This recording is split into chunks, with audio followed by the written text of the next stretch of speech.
Welcome to the Daily Forecast, April 12th, 2021. The total market capitalization of crypto now over $2 trillion US, once again up by more than 2% in the last 24 hours. I'm Angie Lau, editor-in-chief of Forkast.News. Let's get you up to speed from Asia to the world. As crypto prices continue to rise, there's no shortage of con artists looking to take advantage of the situation.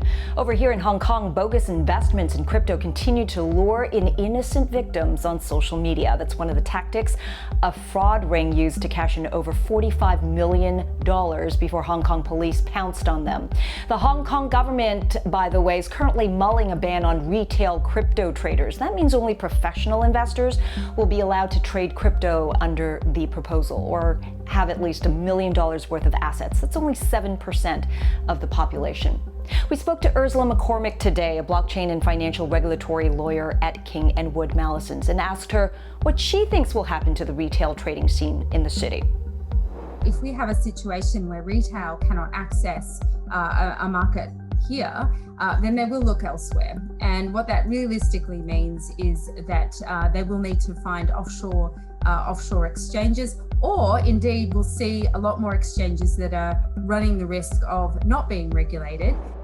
Once Hong Kong's policy is in place, the regulatory body, the SFC here, wants all virtual asset trading platforms regulated, supervised, and monitored. And currently there are several global exchanges with operations in Hong Kong. Question is, how many more will be operational if policy changes? It's something we're keeping an eye on right here at Forkast.News. All right, taking a look at Bitcoin prices. It floated around the $60,000 mark by 4 p.m. Hong Kong time, Asia trading hours.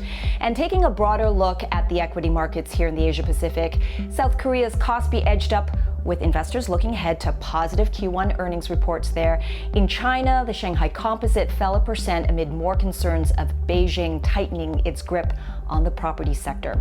Meanwhile, more Asian central banks urge the public to exercise caution when purchasing crypto. The Central Bank of Sri Lanka warned that investing in Bitcoin, ETHEREUM, and other assets come with significant risks, and some reasons that they listed were the high volatility of virtual currencies and the higher chance of them being used for terrorist financing activities. All right, just how are cryptocurrencies doing? Well, at the close of Asia's market day today, most of them were in the green. Binance coin surged by 18.5% compared to the same time yesterday. XRP might be helped by the latest support we're seeing out of Asia. Wanchain CEO Jack Liu said on Twitter they're days away from the XRP token officially joining their blockchain network. Holders of the XRP token will soon be able to use them for decentralized finance activities on Wanchain's network, like liquidity mining and yield farming.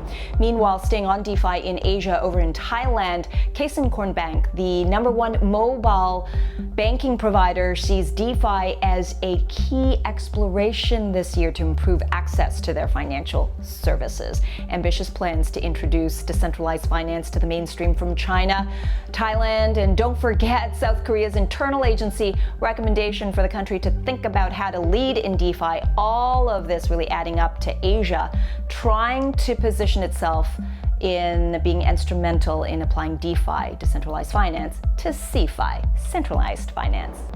And that's the Daily Forecast from our vantage point right here in Asia. I'm Forecast Editor-in-Chief Angie Lau. Until the next time.